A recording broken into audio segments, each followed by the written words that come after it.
When I started the business, I really started to feel unsure about myself because I was putting myself I'd never been self-employed. I'd always had a manager, to report into and whatnot. So I felt myself questioning absolutely everything and do people like me? And I'm a people pleaser in terms, that's why I'm so good at my job, because I like to please my clients. So I reached out to Nicola and said, look, I don't know what help I need, but I just need something. Now, even though I'm absolutely fine and I'm strong now, I still speak to her once a month just to kind of get the thoughts out of my head down, with a complete stranger, and it's great. I think sometimes it's just that having the strength to speak to somebody.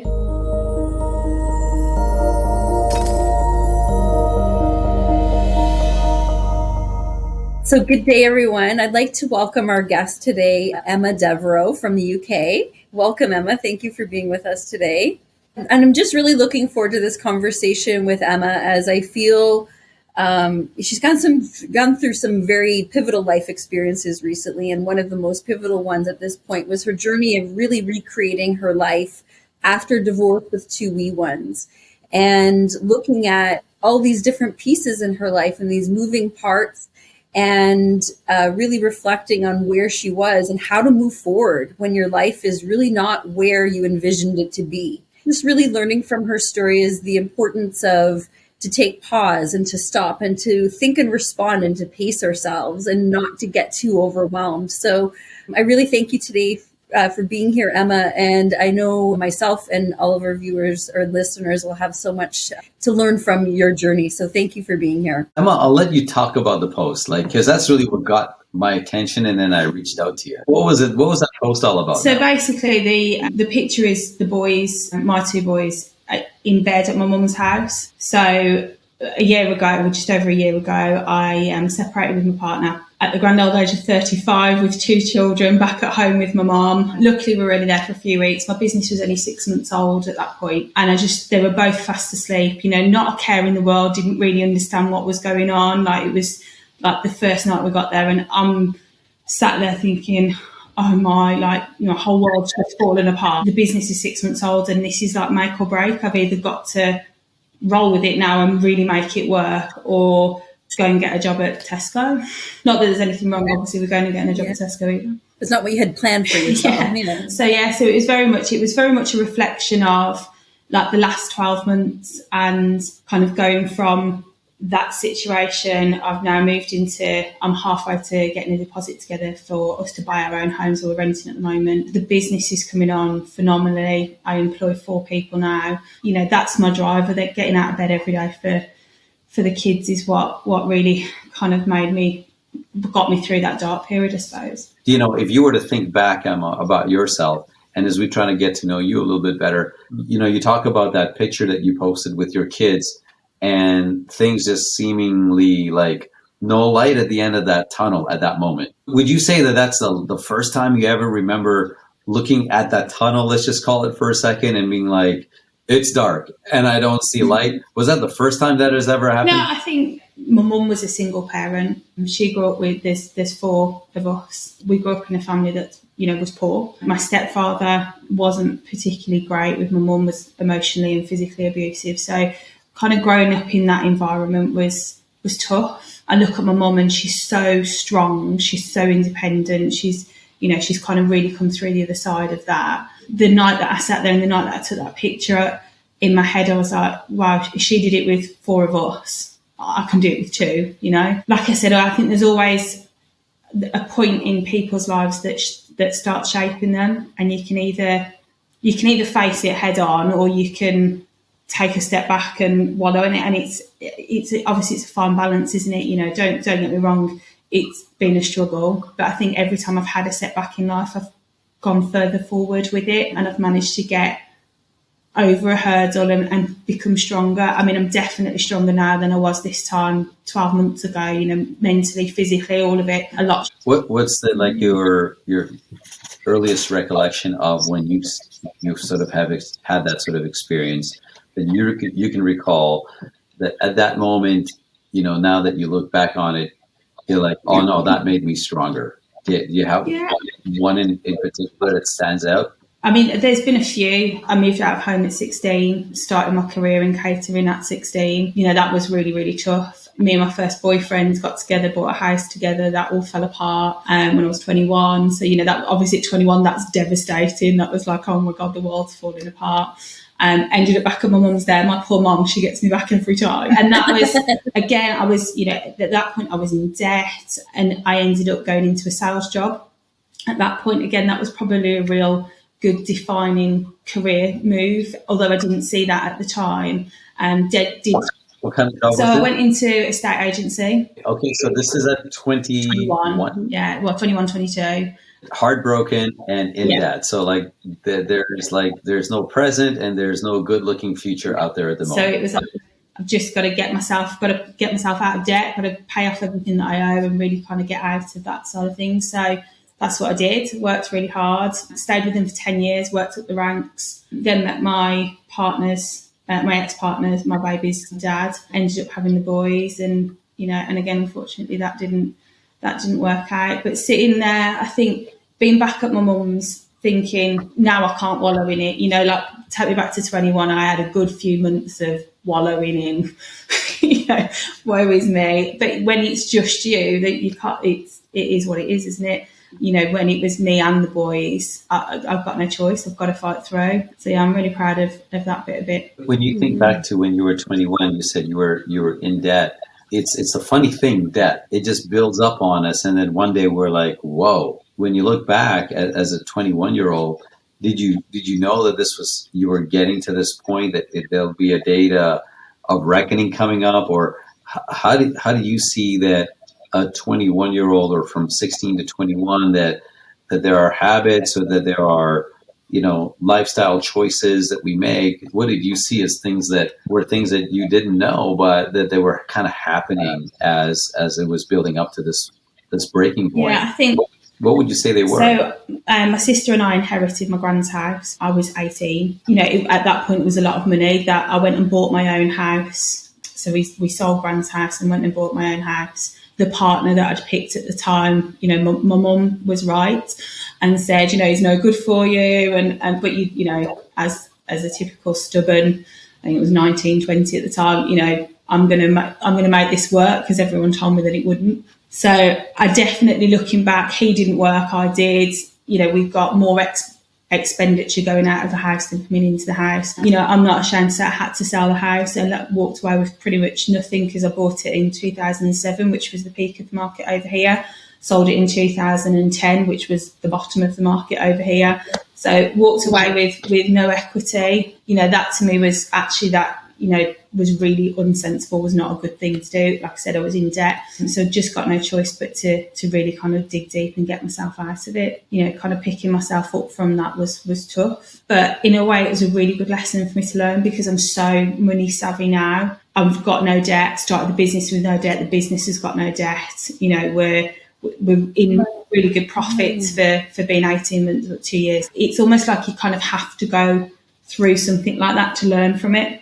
What did you do to pick yourself up? Oh, sorry, Mohammed. Well, I was actually going to ask the same thing. So when you're 21, you now know.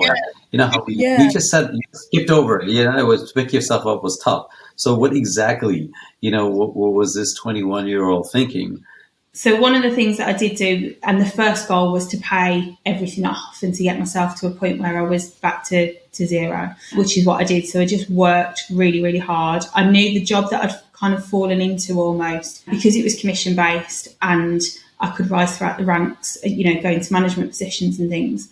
I knew that if I really put my mind to it, that I'd be able to earn really decent money to get, to kind of get that paid off. And so that's what I did, worked bank holidays when some of my friends were out in the pubs and whatnot. I was like, no, I'm not going to do that. I actually took a bar job in the pub that the girls drank in. So I could not spend the day, but still be there, yeah. Wow. So I was doing the estate agent job in the day and the bar job on a night. But yeah, and did that for a couple of years. It took a while to pay it off. But like I said, I'm glad. I think because we'd kind of come from being a poor family, when you're given all of this money all of a sudden, it's a little bit like you don't know what to do with it. Yeah. And I think one of the things that's definitely taught me having the boys is, when they were first born, went through a stage of like really spoiling them, and I'm like, actually no, that's not teaching them good things. So I'm quite, they have to earn their pocket money now, and they're only 5 and 3, so they kind of understand it. But, you know, they do have to earn. If they want a new toy, they've got to save up for it. And I think that's probably one of the lessons that it really taught me, is to install that into them. Mm-hmm. And how for them to manage it, right? And just save on their own. And just all these, we don't think about all these things that are so valuable to learn when, Did you, when you were going through it, Emma, you know, this is back when, and you said you wallowed, you know, for a while. I forget the term you used. And I think that's an interesting thing, because define wallowing. What are the thoughts that you're having when you're wallowing? What does that mean? Yeah, I mean, don't get me wrong. I'm not, you know, mental health is a really big topic, big subject at the minute. And, you know, I've got a lady that I still do some coaching with now that's brilliant, that, you know, she's cognitive behaviour therapist. So she's really great at, you know, when I'm not feeling my best, of just regulating my thoughts. And, you know, I think if I could speak to my 21-year-old self, I would say to go and get some help, you know, because I did get down and depressed about it. I think, you know, I felt like I was completely on my own. You know, it was a really tough, hard time to go through. And when I started the business, I really started to feel unsure about myself, because I was putting myself I'd never been self-employed. I'd always had a manager, like, you know, to report into and whatnot. So when I first started the business, I felt myself questioning absolutely everything. And you know, do people like me? And I'm a people pleaser in terms, that's why I'm so good at my job, because I like to please my clients. So when I first started the business, I reached out to Nicola and said, look, I don't know what help I need, but I just need something. Now, even though I'm absolutely fine and I'm strong now, I still speak to her once a month, just to kind of get the thoughts out of my head down, you know, with a complete stranger, and it's great. I think sometimes it's just that having the strength to speak to somebody. But if you watch like the best in the world in anything, whether it's a tennis player, you know, a golfer, an athlete, any high performance person always has what they call their team of trainers and managers. What are these people? You know, these people are there to watch this person, guide the person. It's amazing how many people haven't caught on to that idea yet of having somebody, you know, whether it's a therapist, a trainer, or somebody being part of their team. I think it's a great recipe for success. But, you know, why I ask you about that 21-year-old, because I believe that at those moments it's when you started actually really defining who you are today. You started making decisions then and there, and you didn't have the resources of getting a therapist. You didn't have, you know, somebody necessarily to talk to. So I'm wondering, as imperfect and as under-resourced as that 21-year-old version of Emma was, there she was doing something.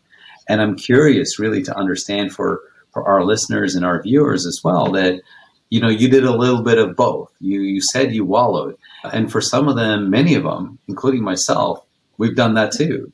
And it served a purpose, don't you think? Like, it made you, you know, it made you feel a little bit better. It feels good to wallow. It can feel really, it can feel comforting for a moment. You know, I think you've got to get to a point where, right, that bit's done now. And I think if you keep everything bottled up, that's no good for you either. You know, you've got to get it out. Right, I've done that bit. Let's put a plan together and let's work out how I'm going to put this right. Do you feel like those thoughts have slowed down more for you? Like when they surface and they present like the fear or the risk or whatever it is? Because I know sometimes you can get really locked into that for a moment. So like, how are you able to shift out of that faster than you used to? Because I know, like, what you mentioned CBT before, and I'm not sure if anyone knows, but I'll just explain it for a second. But cognitive behavior therapy is really about those intrusive thoughts we all have that are the things that you're just saying, like, this is coming up, what's going to happen, the third year is the worst year. And so what cognitive behavior therapy does, which is like I like, is what's the evidence for this and what is the evidence against this? And let's look at this from a balanced perspective. So it could be risk, but also I work really hard and I know how to mitigate this risk, and I'm aware of it and I'm on it. Yeah, and, you know, so are you able to walk through that a little bit easier for yourself? I don't know whether you use what Nicola calls the stop process. So it's like, as soon as those thoughts start coming, right, stop. And then, like you said, work out, is this reality? Is this not? And then balancing it. And now I can pretty much come out of it, you know, within a day, I've turned myself around and gone, right, what, and I think also where I'm at right now is I don't think I can ever experience the feeling of being scared. And I was so scared that night at my boys are asleep, and I'm like, we haven't even got a house, like we haven't got a roof over our heads. Like obviously we have because my mum, but for me, that I don't think I'm ever going to be in a position like that again. I'll never allow myself to be in that position again. There's that now fighting for, the deposit for a house for them to live in. That's it. No partner, no landlord. Nobody could ever turn around and say that's yours. And if I ended up losing the house, that would be my fault.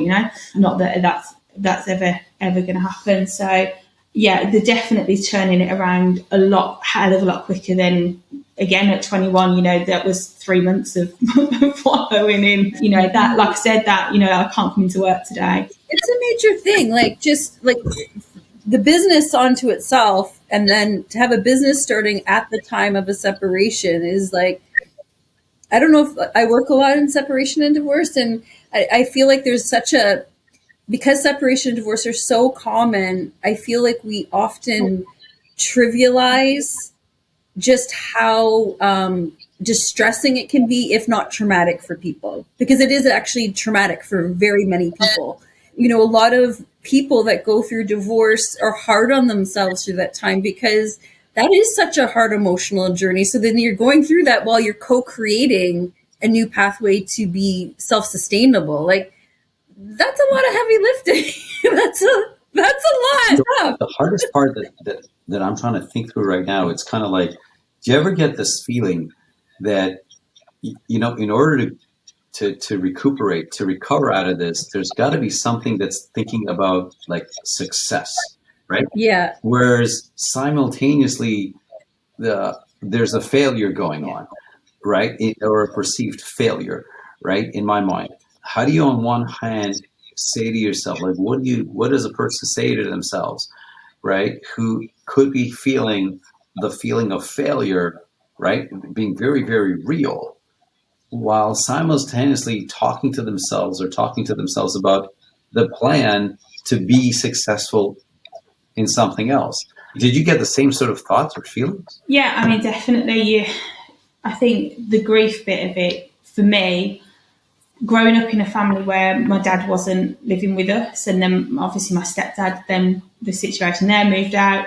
All I wanted was that mum, dad and 2 kids. So I think the grief bit for me was more like, I've let the boys down, they haven't got a family, a full family unit. Then I went into overdrive of trying to make it as normal as possible. And I've got a great co-parenting relationship with Ben, with the boys' dad. We get on really, really well. And I kind of made that from the offset of, look, we may not be together, but you're still their dad and I'm still their mum, and we've got to, we've got to parent together. But, there were some days where I literally had to say to myself, you can do this today. And I think taking it little bit by little bit. So it was something that Stacey instilled to me really, really, way back, was celebrate the little wins, because then the little wins, so it was just silly things like coming into work and having a great conversation with, a candidate and then putting them in front of an employer and then that matching up. It was those little pieces, at the time as well.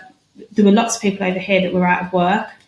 So I was doing sort of sessions, just helping people rewrite their CVs and giving a bit of time for free. So just helping them rewrite their CV, giving them interview tips, and then just somebody texting me. And it's crazy because the LinkedIn community, I think, is so lovely for this. I'd get a message to say, oh, thank you for that interview tip you gave me. I've just had a brilliant interview and I've got the job, And that didn't come through us, but it was all those little bits that I thought, you know what, actually, I can do this. And there's that purpose there for me. I think there's so many people on LinkedIn that I think at that point, because it wasn't very public about, what I was going through, because I didn't feel like I could be, that helped me massively throughout that bit. And they probably will never know. But it's just that confidence that, every time a new client reached out and said, can we use you? We've seen your story, can we use you? And it's those little bits that actually really, really made the difference at the time. I've noticed that shift on LinkedIn recently too. Like people, and even news articles, like some judges here are starting to like really identify and be vulnerable and say, hey, like hand in the air, I deal with depression and anxiety and I'm stressed out. And I'm feeling like on the LinkedIn community, we're seeing more of that too, of people just like looking at the duality of the professional experience and the entrepreneurial experience. And it's not all sunshine and rainbows and great days. It's, grinning and bearing it and holding on tight, right? And I love that because it's just real, right? It's real. It's the authenticity. That's what people need, because when we're so busy putting on these personas, it's exhausting because we're not authentic. And so then it's depleting us. So I'm loving this kind of culture of vulnerability and strength on the same continuum of how to really move people forward in a meaningful way, personally and professionally, right? Instagram was the one social networking channel that I could never really get with. It's my age. But, I used to sit, especially when I was at home with George the first time. So, being on maternity leave with George was the first time I've ever not worked. You're there scrolling through social media and all these other mums have really got it together. They're in the pool and the kids have done exactly what they want. And, today, for example, at times I'm so scatty. I've dropped my boys off at nursery today. I hadn't even booked them in. I got a call at 12 o'clock to say, you've dropped the boys off. And it's absolutely fine because we've got space. It is that bit of, life isn't perfect. Life is not.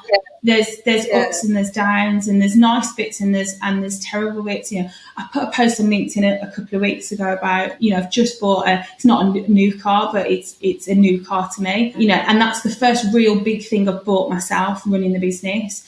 And, and there was some guy that was like, oh, you post like this every week. And I was like, actually, one, I don't. And two, what, I'm proud of myself. Why does it bother him so much? But again, right? Taking me back, if you'd have taken me back, maybe 3 years ago, that really would have bothered me. I'd have been like, oh, post, and I thought, no, because actually I share both the good bits and the bad bits. In the hope that if somebody sat there at home thinking, shall I set up on my own, is it a good thing to do? And I have had people reach out to me and say, you've grown your team, you've put new members on, do you think it's right for me? I just think if you can do it, great, do it. And I'm always just dead honest with people on both sides. It's good and bad. That's exactly the point, right? Is that you come to this point that you are now, and it didn't happen just accidentally. There was work that you had to put into it.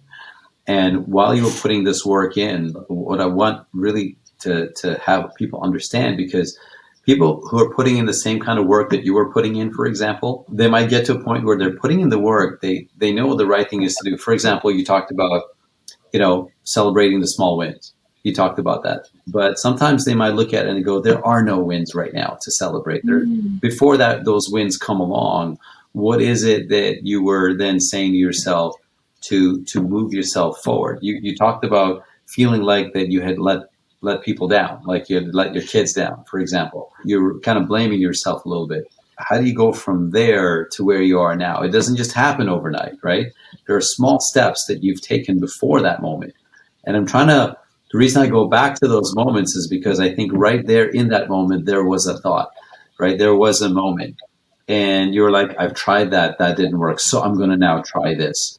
Did you have a moment like that, where you were like, I'm doing it this way, I'm going to now do it that way? I mean, part of the reason why I set the business up was because I wanted to be I wanted my career, but I wanted to be a mom. I wanted to be at home, pick the boys up from school and to cook their tea, for them. So we've just hit the summer holidays here, and their holiday camp is only 9 till 3. That's the only working time that I can, kind of work during the holidays. And it's been fine. But all the little bits along the way, so the late nights that I've had to do, dropping the boys off at 7 o'clock at breakfast club in the morning and picking them, being the last mom, picking them up at 10 to 6, for 18 months.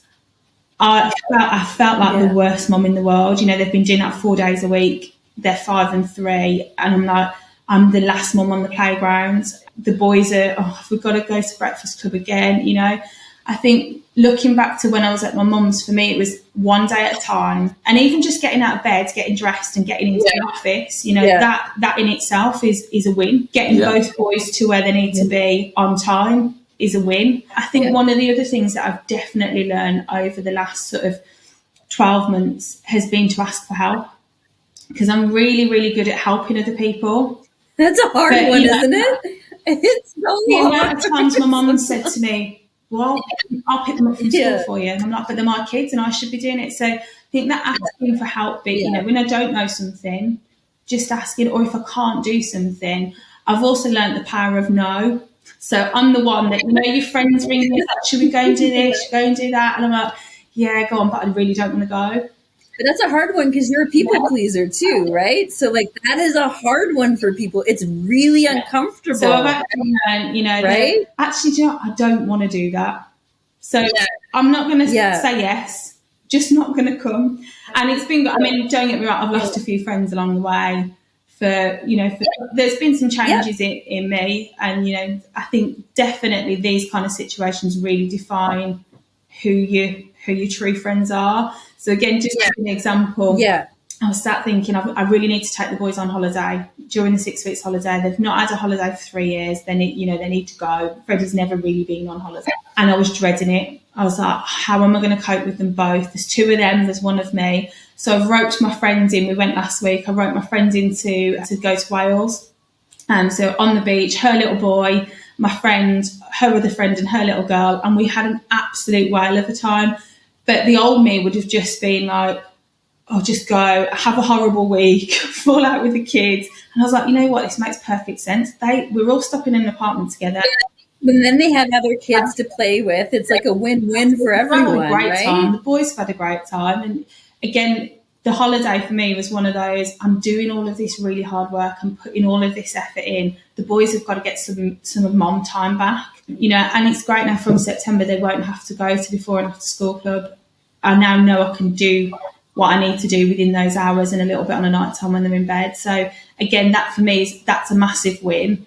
But we've gone through 2 years of pain to get to that point. How do you find the pacing with that though? Because I find like what you're saying is it's absolutely bang on in terms of the work-life balance, right? That like if there is such a thing, right? But like I find the pacing is something that is the tricky part, which is like, how do you not, you know, work that extra hour when the kids are there? Or how do you lock in that protected time, I guess? Like how have you been able to manage that? Because that's a difficult thing to do. For me, it's been really, really strict with myself.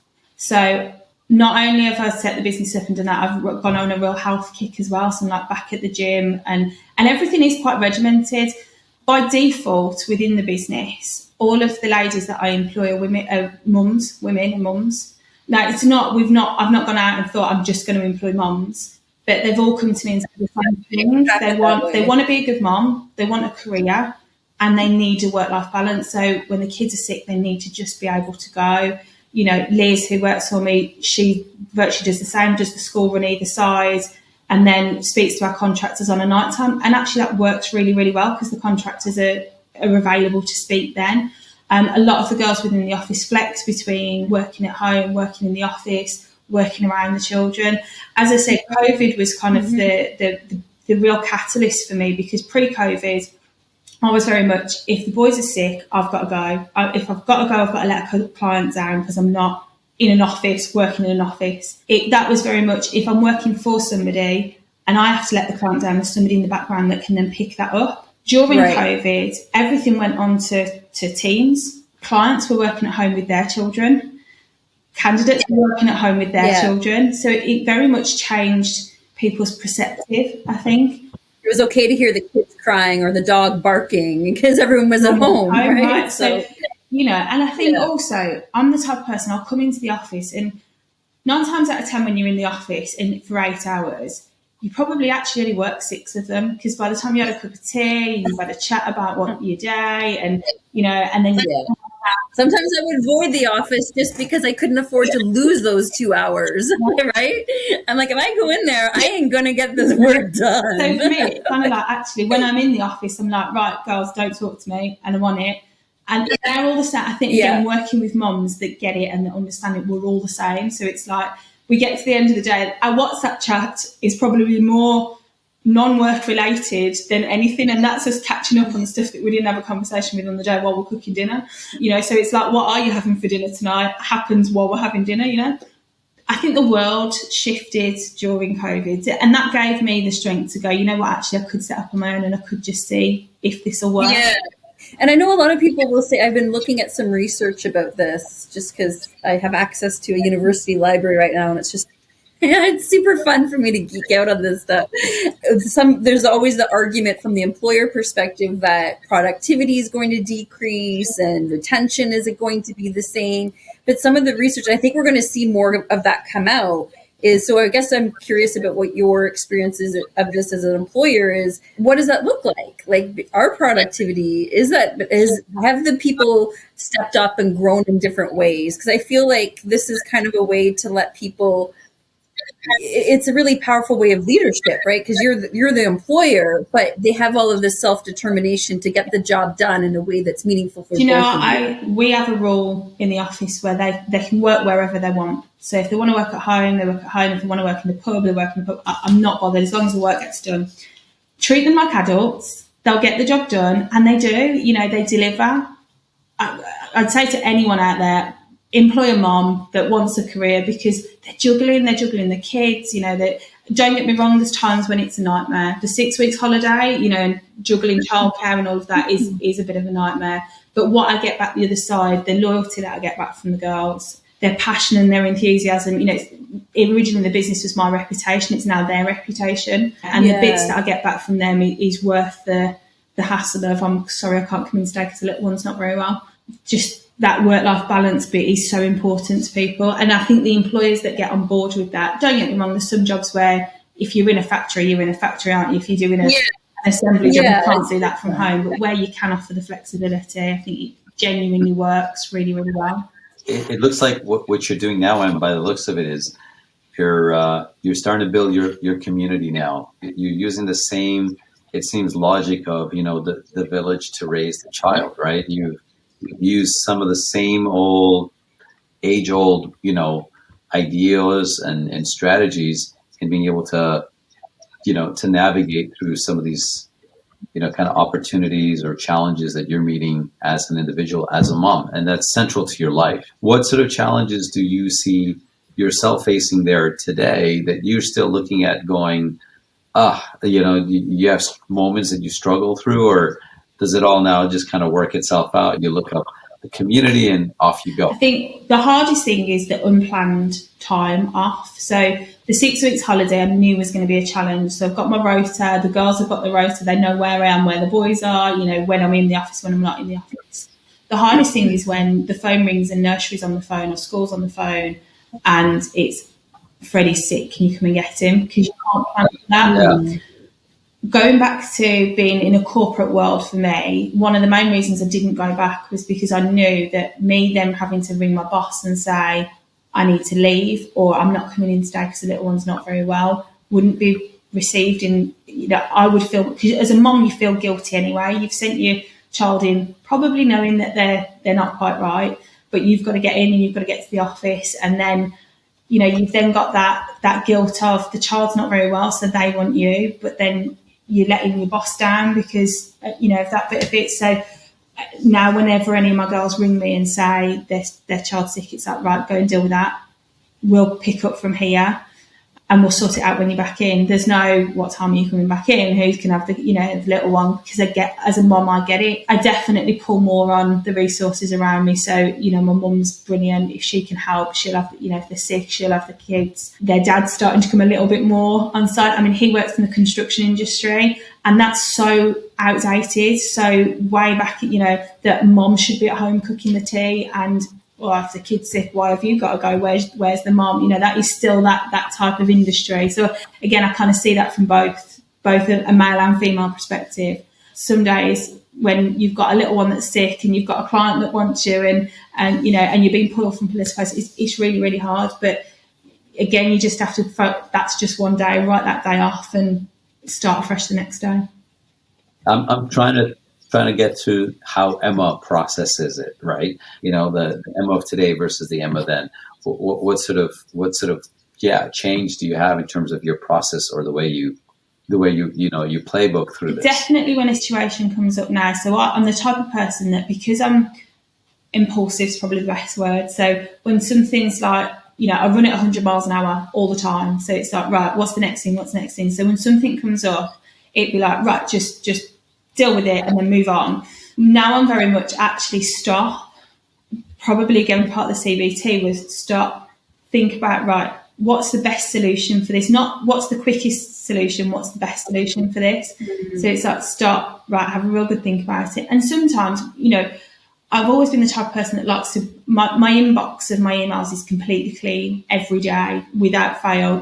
Delete the stuff that's not needed, file the stuff that is needed. That's my to-do list, and my brain has to be the same. So it's like if something's happened and something's like going off, I need to deal with it there and then. I think one of the things I've definitely learned is actually it doesn't need a response right now. Like it's okay to leave that and to leave that there, take the emotion out of it and then come back to it later on. I used to fight every battle I had to win.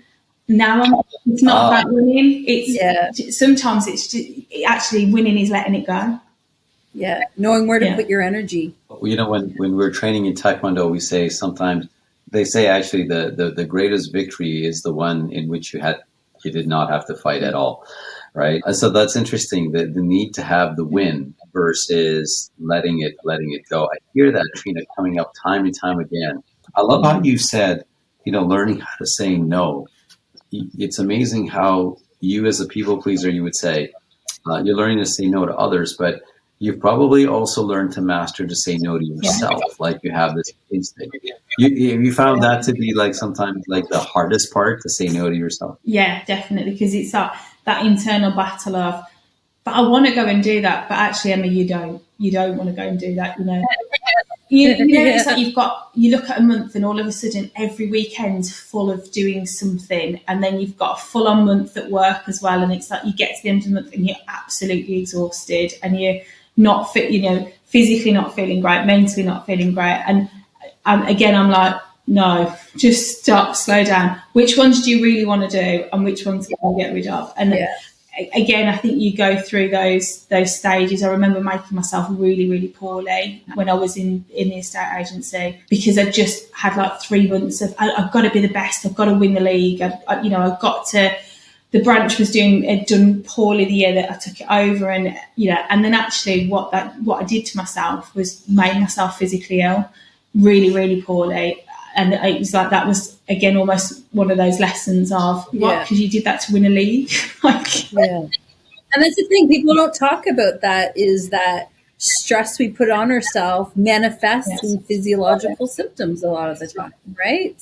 So it's interesting, while circumstance can be, the enemy, sometimes we are like the biggest, obstacle to our own success, either driving or, in your case, overdriving yourself. And all there had to be was like a catalyst or a carrot or whatever you want to call it. But it was really us. What's next for Emma? I don't know. I think just going to keep building Maintech, keep the business building. Next year, the beginning of next year, I'm definitely buying a house for me and the boys. That is solid, is going to happen, and just keep building it. Hopefully I'll have an army of mums working for me. Maybe some dads too. It'd be really nice, to get some dads that want to come and, share the parenting. But just keep building the business and keep pushing it. So you sound like you're in such a great place right now, and congratulations on all of your achievements. This is a phenomenal for somebody who's come from where they've come from, like just first of all, the long game, like what you've been through all in life. And then even in the short term, what you've been able to accomplish in the short term speaks volumes to your sense of, focus and your sense of perseverance and resilience. You sound like you've got this balance, like you're very calm. Your energy is very, very calm. When, you see others, having gone through something similar as what you've gone through, there's so many people going through something. They look at you and they might say, Emma, you got a little lucky. You had, your mom, you had a business partner, Darren. I've heard you say that name. You've had these people around you to be able to get you, and they may feel that they don't have that support system around them. Knowing what you know now and having gone through it, what would your thought be to them? What would your insight or advice be if they didn't have these things? How would you get through it? Just reach out. That Darren in particular was a real thought through. When I was like, I'm going to set up on my own. I know I want to run my own business. And I could be looking back now, 100% could have done it on my own in terms of getting the business set up and billing. I wouldn't be as rounded as I am now. I wouldn't have got through the hurdles that I've gone through quicker without having that experience there. Like I said, he's got 15 years experience on top of mine. Probably lost a little bit in terms of taking a business partner on, but emotionally and that bit of it actually has been brilliant. So, talking through a situation with somebody else is perfect. I say to all my friends, I'm that person that everyone goes to when they want some advice, and I'm brilliant at giving the advice, but then just not taking it myself. So just that there are, there are people out there that will help. It doesn't matter what situation you're in, there will be somebody out there that will listen and that will genuinely help. If you're struggling, definitely reach out. I'm in a really lucky position where I have got my mum, but don't have a great relationship with my dad, and that kind of had to go deal with that side of things. Growing up, that bit's tough. That is just life, isn't it? You sound like you've got a great plan. You've put things together, your priorities versus urgencies. You're dealing with them. How could anything be overwhelming anymore? This weekend, got back from holiday and Ben had got the boys, so I decided to rearrange their bedrooms because that was a great thing to do. And then Fred comes home and he's like, I don't like it. I don't like my bedroom. I'm going to sleep in your bed. And I'm like, no, you're not. And I'm, ringing my friend going, I can't get this kid to sleep in his own bed. If you look at my LinkedIn post today, so I said to him last night, you must stay in your room. And he's laid on the floor and he's got one little leg out of his door and the rest of his body's in. That for me, that's a win. That he did what I asked him to do, And I think it's all right to say you don't know. I think I used to be like I had to know everything and I had to be able to have the answers to everything. Sometimes it's okay just to go, I don't know this, help me. So it's interesting, it kind of, as these challenges, they don't really actually seem to necessarily go away. There's always a part of our circumstances that are pulling at our balance, right? And I think that's the trick, is to recognize when this is something that's taking me off my balance, and to either ignore it or to sort of say, I'll get to it later, or, here's how much of it I'm going to let in right now. So I think that's fantastic that you're doing that. Yeah. Any last, thoughts or words that you feel in terms of your journey that have been like paramount to, your discoveries that you've had over the last little while? Probably not do it all at once. If you're going to set a business up and have tiny children and split up from your partner, maybe don't do it all in the same year. Pace yourself. I couldn't give anyone any advice. So do as I say, not as I do. Yeah, not as I do. Looking like a mom. All the time. Yeah. And if somebody said that to you, Emma, what would you do? I probably don't do it all. You'd probably just cut it. Right. Okay. So that's just it. That's the beauty of it. I mean, that's life. That's the journey, right? So good on you, and thank you so much for the time. It's so good to hear these conversations and just how simple you keep it. I think that's really like the thing that I take away from it all, is that you don't seem to think that you're saying anything new or groundbreaking, or that there's some new idea, but that's just it sometimes, is that there doesn't have to be new ideas. It's just being able to trust some of the good old ones that are there, even if they're applied as normally, or as with the fault of average thought, but there they are and they do work.